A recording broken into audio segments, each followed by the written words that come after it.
Assalamualaikum warahmatullahi wabarakatuh. Kami dari kelompok 8 akan mempresentasikan mata kuliah Psikologi Komunikasi.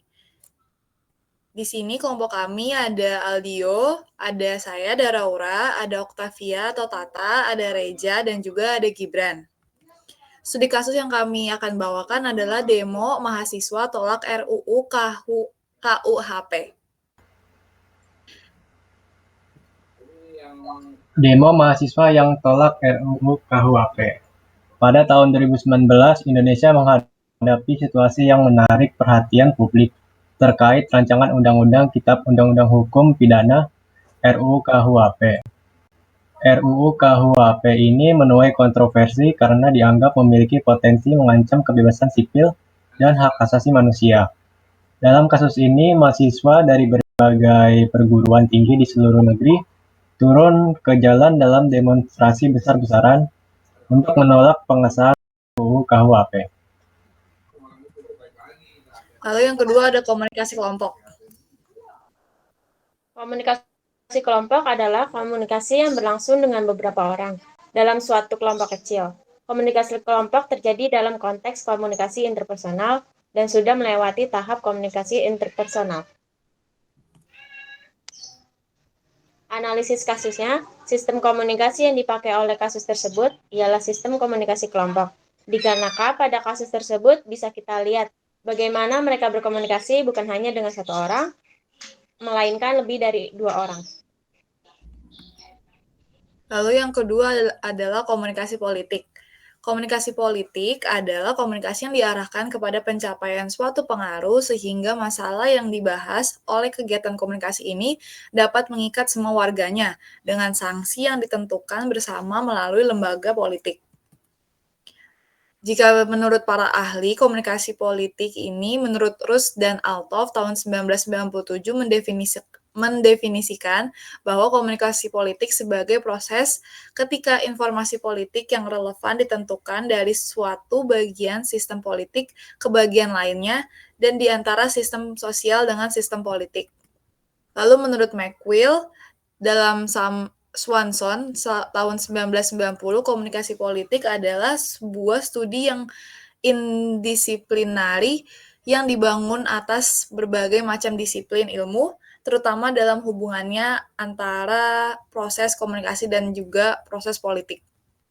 Lalu terakhir menurut Gabriel Almond berpendapat bahwa komunikasi politik merupakan salah satu fungsi yang selalu ada dalam setiap sistem politik. Dan jika dianalisis menggunakan kasus komunikasi politik, kasus demonstrasi mahasiswa menolak RUU KUHP juga termasuk ke dalam komunikasi politik. Dikarenakan kasus unjuk rasa tersebut memberikan sebuah pengaruh atau efek yang dimana merupakan definisi dari komunikasi politik itu sendiri. Pengaruh di sini maksudnya adalah RUU yang dinilai mengancam pada kasus tersebut memberikan efek tidak setuju atau menolak bagi para mahasiswa dan juga masyarakat. Dan juga dengan adanya demonstrasi tersebut, komunikasi politik pada kasus ini tersampaikan yang memiliki definisi mengikat semua warganya untuk menemukan titik terangnya. Lalu yang ketiga adalah komunikasi persuasif. Komunikasi yang dilakukan untuk mengubah atau memengaruhi kepercayaan, sikap, dan perilaku seseorang sehingga bertindak sesuai dengan apa yang diharapkan oleh komunikator. Komunikasi menurut Kurt E. Hovland dalam Sunarjo dan Junasi 1983-30 menyatakan komunikasi merupakan efek umum yang terletak melalui dorongan individu agar berpikir dalam dua segi mengenai pendapatnya sendiri dan mendapatkan pendapat baru yang telah diajukan kepada pihak lain. Komunikasi persuasif menurut Malik 1994. Komunikasi persuasif adalah suatu proses komunikasi di mana terdapat usaha untuk meyakinkan orang lain agar publiknya berbuat dan bertingkah laku seperti apa yang diharapkan komunikator dengan cara membujuk tanpa memaksanya. Komunikasi persuasif menurut Effendi 1998 mengemukakan bahwa komunikasi persuasif adalah suatu komunikasi yang dilakukan dengan cara-cara persuasif, yakni mengandung ajakan atau himbauan. Dan jika dianalisis melalui komunikasi persuasif, demo mahasiswa yang menolak RUU KUHP dan revisi UU KPK merupakan aksi yang dilakukan oleh mahasiswa dari berbagai kampus di Indonesia. Dalam aksi ini, mahasiswa membawa spanduk dan poster yang berisi penolakan terhadap RKUHP dan revisi UU KPK. Beberapa spanduk bertuliskan "Stop Intervensi KPK" hingga "Mahasiswa bersama KPK". Dalam perspektif psikologi komunikasi, aksi ini dapat dianggap sebagai komunikasi persuasif yang dilakukan oleh mahasiswa untuk memengaruhi opini publik dan pemerintah terhadap RUU KUHP dan revisi UU KPK. Lalu yang terakhir adalah stimulus respon. Ya, di sini saya akan menjelaskan tentang stimulus respon, yaitu adalah model komunikasi paling dasar. Model ini dipengaruhi oleh disiplin psikologi, khususnya yang beraliran behavioristik. Teori stimulus respon merupakan suatu prinsip belajar yang sederhana, di mana efeknya merupakan reaksi terhadap stimulus tertentu. Dengan demikian, dapat dipahami adanya antara kaitan pesan dan media dan reaksi audien.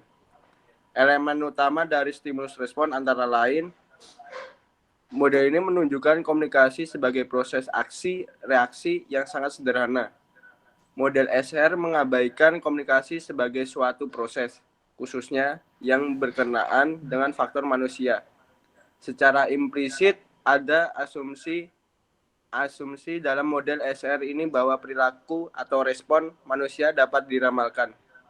Ringkasnya, komunikasi dianggap statis. Manusia dianggap berperilaku karena kekuatan dari luar atau stimulus, bukan berdasarkan kehendak, keinginan, atau kemampuan bebasnya.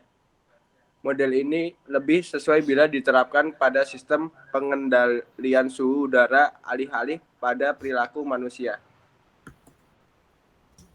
Dan untuk analisis kasus dengan kasus mahasiswa menolak RUU KUHP tersebut juga termasuk teori komunikasi stimulus respon, yaitu adanya mahasiswa yang berdemo ke pemerintah adalah aksi, dan pemerintah yang menanggapi atau memberi jawaban kepada masyarakat karena didemo oleh mahasiswa tersebut adalah reaksinya.